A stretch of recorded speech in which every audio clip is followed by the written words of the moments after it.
Olá, você assiste a mais um programa Momento Espírita. O tema de hoje é a influência dos espíritos em nossas vidas. A crença na sobrevivência da alma após a morte do corpo nos traz uma realidade para o dia a dia. Somos a cada momento influenciados por pessoas que já deixaram a Terra e que, dependendo de sua condição espiritual, nos trazem boas ou más inspirações. Para melhor explicar para nós como isso funciona, está aqui conosco o advogado Edilmo Vieira de Carvalho. Edilmo, seja bem-vindo ao Momento Espírita. Muito obrigado pelo convite e pelo momento. Ok. Bom, para abrir a nossa entrevista, os espíritos, ou melhor, as pessoas que já morreram, podem estar em todos os lugares onde estamos, mesmo que não as percebamos. Como é que isso funciona? Temos que entender, primeiro, a existência do espírito antes da vida e depois da vida. Quer dizer, a condição de pré-existir e de sobreviver à morte, de existir mesmo independente do corpo físico. E isto é uma condição da natureza do ser inteligente. O corpo, na verdade, é apenas uma consequência da constituição ou da formação do espírito no momento da reencarnação. Então, eles podem existir, podem estar em todos os lugares, independente mesmo de que estejamos vendo. E a questão do grau evolutivo dos espíritos, se eles são mais evoluídos ou menos evoluídos, influencia na capacidade da gente de percebê-los ou não? Perceber os espíritos independe do grau de evolução. O que influencia não é exatamente o perceber, mas a maneira de se sentir é influenciado quanto ao aspecto moral, pelo simples fato de que um espírito em condição superior, ele vai nos trazer sentimentos bons, sentimentos de amor, de carinho, de respeito e instruções sempre de elevação moral. E os espíritos que estão em condições inferiores, mas voltados ao mal, eles podem trazer para a gente influenciações negativas decorrentes de suas próprias imperfeições. E como é que eles atuam em direção a nós? Você falou de boas inspirações, más inspirações. Como é que eles influenciam a gente, mesmo que a gente não os veja? Pelos pensamentos. O fenômeno sintonia que a gente vai identificar na televisão, no rádio, nos meios de comunicação, existe com toda tranquilidade entre o pensamento de duas pessoas. Independente se elas estão no corpo físico, quer dizer, vivas aqui entre nós, e mortas entre aspas, né? Porque a vida continua do mesmo jeito, a morte não existe para ninguém, apenas um está no corpo físico ou fora do corpo físico. Mas eles influenciam pelo pensamento, pensando que ele transmite, e a gente vive assim, sendo influenciado ou influenciando pelo pensamento e pelo que nós sentimos em decorrência desses pensamentos. Então quer dizer que a gente pode influenciar nós vivos, podemos influenciar os mortos? Sim, também. Podemos influenciar, e um dos instrumentos principais dessa influência, principalmente quando nós queremos que seja voltada para o bem, é a oração. A oração é um dos principais instrumentos de interferência e de auxílio, porque é comum praticamente em todas as religiões que haja o pedido de oração para os mortos. Porque os mortos, na verdade, o pseudo-morto, porque a morte não existe, como já afirmei, ele continua ligado a nós pelo pensamento. E se nós mantivermos um pensamento elevado através da oração, ele recebe essa vibração carinhosa, vibração amiga. Mas do mesmo jeito que eu disse em relação à oração, o sentimento de ódio, ele também atinge a outra pessoa, e não somente quem está desencarnado. As outras pessoas que nós temos em nossa volta, que estão encarnadas mesmo, recebem os nossos pensamentos. Por isso a sugestão de sempre escolher o pensamento bom para viver. Então, fica aqui uma pergunta que eu acho que o telespectador deve estar pensando. Onde está o nosso livre-arbítrio? Se a gente é a todo tempo influenciado por esses espíritos que a gente não percebe, onde é que está o nosso livre-arbítrio de agir? Onde é que está o nosso agir individual? Na nossa capacidade de escolha. Pode haver a influência que se pretenda ter, porém, ela só acontecerá, ela terá a interação se nós aceitarmos. Se nós não aceitarmos a influência, ela não terá guarida em nosso pensamento ou em nosso coração. Diríamos, alguém pode chegar para nós, mesmo aqui entre nós que estamos vendo, não os invisíveis, e começar a sugerir determinados atos ou procedimentos ou comportamentos que devamos ter. A gente ouve, a gente escuta, mas a gente escolhe se queremos ter aquele comportamento, aquele procedimento. Do mesmo jeito, acontece com os espíritos. Eles nos sugerem, porém, executamos se nós estivermos em afinidade com o que eles estão transmitindo. Depende de nossa aceitação. E da nossa, digamos, compactuação com aquele tipo de ideia que está sendo sugerida para a gente. Assim, se a gente tem sintonia, se a gente gosta daquele tipo de ideia, se a gente se sente simpático. Costumam os espíritos nos alertar de que os semelhantes se atraem. Os semelhantes, eles vivem interligados permanentemente, independente do espaço físico que ocupem, independente da distância que se encontram.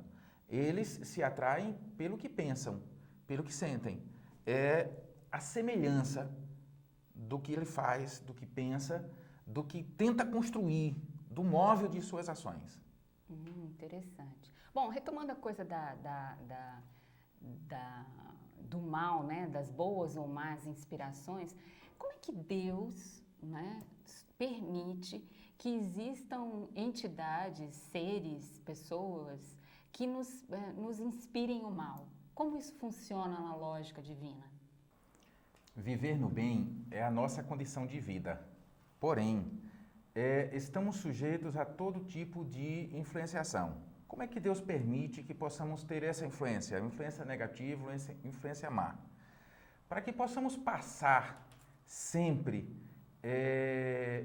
de vida ou melhorar a nossa condição espiritual e resistir a todas as situações, Deus permite que recebamos as influências negativas para que saibamos distinguir com clareza o que é o bem, o que é o mal, o que é o bom, o que é o ruim e como podemos estar em perfeita sintonia no universo e na natureza com a distinção clara daquilo que é o nosso papel dentro do universo, em nossa comunidade e em nossa vida. Bom, interessante a explicação, muito interessante. A gente poderia dizer que o pressentimento é também uma forma de comunicação dos espíritos com a gente? Sim, uma das formas mais simples e mais práticas e cotidiana é o pressentimento, a inspiração, a intuição. São as formas de maior interação entre o encarnado e o desencarnado, entre a pessoa aqui do plano físico e o invisível, pelo simples fato de que acontece com muita espontaneidade, ninguém percebe, não há aquela figura do medo normal que diz é da alma do outro mundo, então a pessoa fica logo com medo. Então é tão espontâneo e tão natural que a pessoa não percebe, mas é uma forma de influenciação, não somente dos espíritos para conosco, mas entre aquelas pessoas que estão na mesma faixa de pensamento. E os anjos da guarda, anjos de luz, guias protetores, todos no mesmo pacote, assim, como isso funciona? Como é que é essa relação entre nós e essas entidades? Bem, vamos imaginar que nós estamos, ou que estejamos num processo de desenvolvimento e de crescimento, que estejamos numa escola aprendendo. Então precisamos de um professor, de um orientador, mas precisamos também daquele que será o nosso monitor, que será o nosso condutor, que não fará as nossas tarefas, mas que essencialmente estará nos orientando e nos inspirando a fazer o melhor por nós e pelos outros. Estes são os espíritos orientadores, são os bons espíritos e são os chamados anjos guardiães. Estes espíritos, eles, na maioria das situações, são espíritos quase da nossa condição, um pouco mais elevado, que vivem o bem. que por sua vez estão interligados com a espiritualidade superior. Diríamos, é uma malha a serviço da educação espiritual, do crescimento do próprio ser. Ser um anjo da guarda é ser um protetor, mas não é ser um substituto das tarefas essenciais do seu protegido. E cada um tem um ou a gente compartilha anjo da guarda? Podemos ter privilégios de ter um anjo da guarda e ter outros privilégios de compartilhar anjos da guarda. Não é uma condição essencial ou regra que cada um tenha um ou que haja anjos da guarda responsáveis por grupos de espíritos. Quanto maior a natureza ou a condição espiritual do espírito, maior número de tutelados ele vai ter. Quanto mais próximo o espírito de nossa natureza, menor o número de tutelados, porque ele vai estar mais próximo de nós ou de nossa condição. Existem aqueles espíritos que tutelam pessoas, espíritos que tutelam cidades, colônias, não é? Nações, planetas e assim por diante. E são sempre os mesmos ao longo de uma existência, no caso das pessoas, ou no caso das nações, né? Assim, é sempre o mesmo? Bem, essa pergunta ela tem que ser completada por um entendimento. Ao longo de uma existência,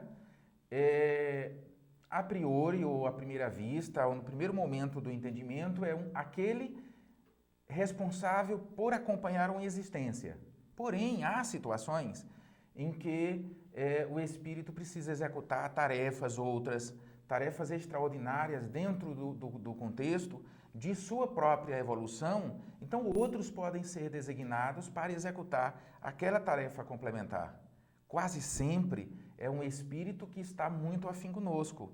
Por exemplo, nós podemos ter um anjo da guarda do nosso lado encarnado, sermos um filho e temos um pai que reencarnou para estar com a gente, nos proteger e tirar das valas do desequilíbrio. Uma mãe dedicada que reencarnou junto conosco, aliás, que reencarnou antes e permitiu que reencarnássemos através dela, para que ela pudesse nos conduzir a vida inteira. Seria um verdadeiro anjo guardião, visível, bem próximo da gente, não só da condição do invisível. E como é que a gente pode fugir das más influências? Eu peço para você para responder para a gente após o intervalo.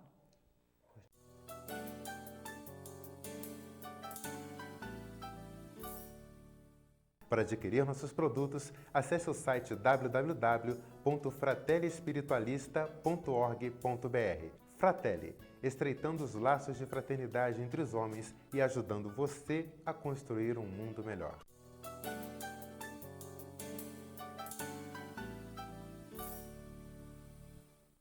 Nós estamos conversando com o advogado Edilmo Vieira de Carvalho. O tema de hoje é a influência dos espíritos em nossas vidas. Bom, Edilmo, nós estávamos conversando com você como se pode fugir das más influências dos espíritos. Como a gente pode resolver isso? Talvez esse seja o mecanismo mais complexo de se viver. Não porque não se possa fazer, mas pela nossa natureza. A influência negativa dos espíritos, para que aconteça em nossas vidas, precisa de nosso sentimento interior. Precisa da nossa maneira de ser, da nossa maneira de pensar, da nossa maneira de agir. Os espíritos encontram em nós o que somos, não o que imaginamos ser, nem o que mascaramos para a sociedade ou para a vida. Eles vão buscar em nossa essência, no nosso ímã, aquilo que pensamos realmente, não o que dizemos aos outros. Então eles têm capacidade de olhar assim profundamente a nossa alma. Claro, e isso, por incrível que pareça, independente da condição moral dele. Isso é interessante. Os espíritos mais inferiores, eles se aproximam daqueles que eles são afins. E daí eles têm essa afinidade de buscar a sua essência. Quando ele está naquela aproximação e sente o que tem na essência dessa pessoa, ele influencia conforme a natureza do que tem dentro dela. Porém, se ele se aproxima dessa pessoa e encontra na sua essência um sentimento bom, um sentimento de respeito ao ser humano, um sentimento sempre voltado ao bem, ele não vai conseguir influenciar negativamente. Como ele não tem essência e estrutura de influência positiva, ele não vai conseguir entrar em afinidade com aquela pessoa. Consequentemente, esse é o modo mais prático de se libertar das influências negativas. É estar sempre pensando no bem, cultivando o bem e fazendo o bem acima de tudo. As orações não pesam, assim, se você entra e pede ajuda aos espíritos superiores, ao anjo da guarda, isso não te cria algum auxílio? Não te traz algum auxílio? Sim, mas é preciso que possamos entender uma coisa.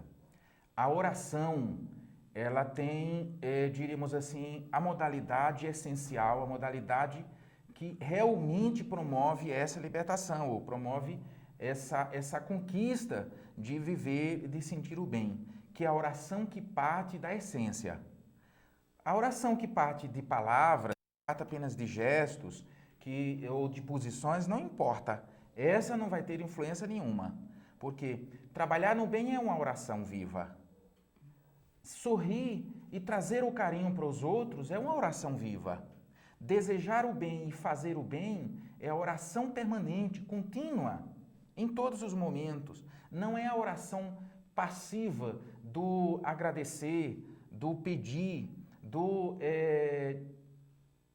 adorar o Senhor, porque a principal forma de orar que traz o benefício da libertação é a oração através da ação, pelo trabalho, pelo serviço. Porque nesse momento, se você está servindo alguém, se você está auxiliando alguém e faz isso com o seu interior voltado para Deus, você está fazendo em oração. Bom, já que nós estamos falando do bem, vamos falar então das afeições. Alguns espíritos se aproximam de nós por afeição, né? Ou porque foram parentes, ou por simpatia, né? Você podia explicar isso melhor para o telespectador? Como é que funciona essa sintonia positiva? Isso. Normalmente, nós somente associamos a existência de espíritos simpáticos a nós pela condição daqueles que desencarnaram, daqueles que partiram recentemente na existência presente.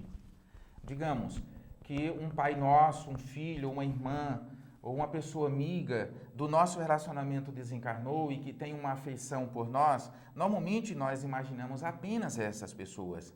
Mas devemos entender que nós fazemos parte de uma coletividade de espíritos que se sentem amigos e simpáticos, que têm dedicação de carinho, de amor entre si numa grande coletividade, como chamamos, numa falange de espíritos voltados a conviverem mutuamente e a se auxiliarem no processo de crescimento e de evolução. Consequentemente, esses espíritos, eles podem estar em outra situação evolutiva ou estar em outra condição, reencarnado em outro espaço ou outro ambiente, e eles não deixam de pensar naquelas pessoas que lhes são caras. Mais uma vez digo, independente de onde se encontrem, quer seja encarnado num outro país, quer seja desencarnado, quer esteja no mundo espiritual, pensando com carinho, pensando com amor nas pessoas que gosta, nas pessoas que sente, nas pessoas que ama. Então são os espíritos simpáticos. Esses se aproximam da gente, às vezes por uma solicitação interior nossa, por uma oração, por um pedido, e às vezes dentro daquela condição espontânea, fazemos às vezes sem nem perceber que estamos chamando a atenção daquela pessoa, mas dentro da nossa essência, a gente chama e a pessoa atende a gente com muito carinho para trazer oportunidade de crescimento para nós. Bom, nós estamos só falando no plano das ideias, dos sentimentos. Vou trazer agora uma pergunta assim mais material. Assim, como é que os espíritos podem influenciar materialmente na vida da gente? Os fenômenos de materialização, os poltergeist, todos aqueles fenômenos, você pode comentar um pouco para a gente? Olha, normalmente quando se fala da influência dos espíritos de modo acentuado, vai-se para os pontos extremos, que são exatamente esses fenômenos de efeitos físicos, de movimentação de objetos. Mas existem fenômenos que são tão comuns na vida das pessoas que cada pessoa pode registrar. É um filho que vê um avô que já desencarnou, é um irmão que presencia a entrada da mãe que já desencarnou, uma amiga, ou mesmo na frente de todas as pessoas, espíritos que se apresentam, que dialogam, que conversam. São fatos comuns nos sonhos, que transmitem mensagens, que transmitem informações que somente aquelas pessoas entre si sabiam, o desencarnado e o que está encarnado, que sonhou, ou uma terceira pessoa que quer receber uma informação. Eles influenciam também e principalmente no dia a dia, nesses fatos comuns. Sim, existem também as influências que se tornam nítidas para que todos percebam e aqueles que estão tendo essa influência no dia a dia também sejam chamados a atenção. A gente tem fenômenos os mais variados. A influência dos espíritos em nossas vidas através da psicografia. Chico Xavier psicografou centenas de livros, não teria a menor condição dele ter aquela produção. Não é? Pictografia, ou esses fenômenos de escrita direta, de materialização. No Brasil tivemos vários casos de materialização, quer dizer, efeitos físicos. O espírito utiliza o ectoplasma, que é uma matéria que se liberta do corpo do médium, da plasmagem, forma um corpo e se torna visível a todas as pessoas. Mas aí são pontos extremos. Mas o dia a dia nos oferta e nos oferece. Quantas vezes nós não estamos num determinado momento e sentimos um pensamento modificar a nossa rota e às vezes dizemos, olha, eu tive um pensamento agora que não tinha nada a ver com o que eu estava pensando. Que coisa boa, fui bem inspirado. Não é? Uhum. Então esse é um processo de influenciação do dia a dia.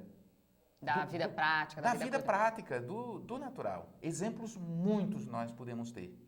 Bom, os fenômenos, então, esses que a gente estava comentando, poltergeist, materialização, são mais raros, portanto. Sim, eles tiveram uma finalidade numa determinada época, vamos dizer, principalmente para a nossa sociedade, nossa coletividade.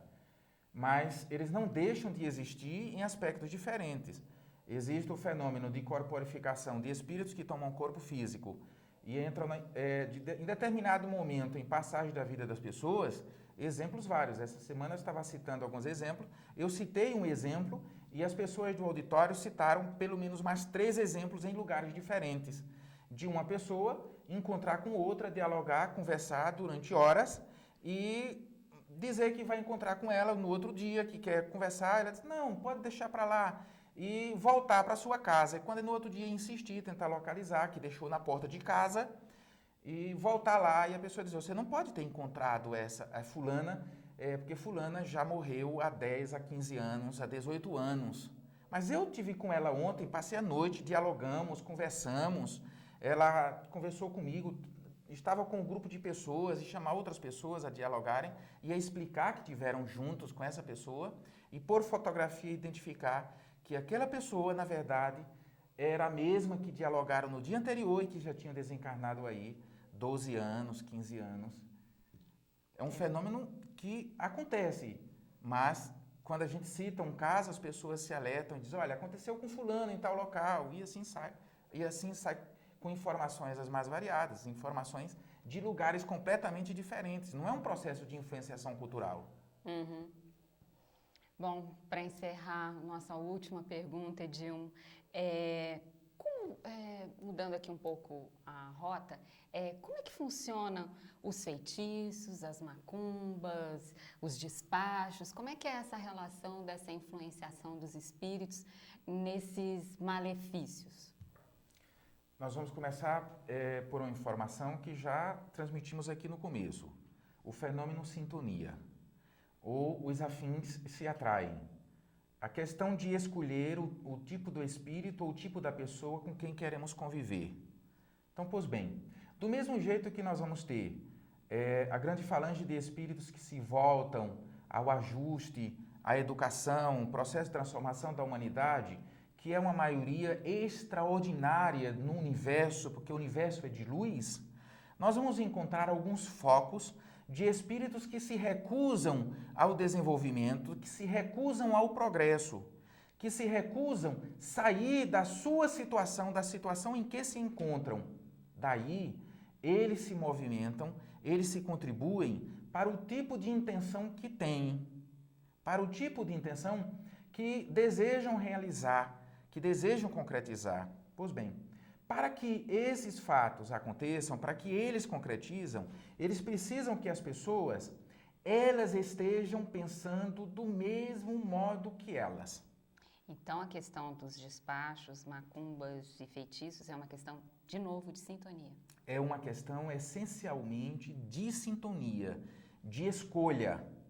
Agora, quando se pergunta como se livrar do mal, eu disse que era uma questão difícil. Por quê? Porque nós aqui vivemos muito mais o mal do que o bem. Nós optamos no dia a dia mais por ações egoísticas, por ações que desorganizam, que desequilibram, do que ações altruístas, do que ações que equilibram, do que ações que ajustam.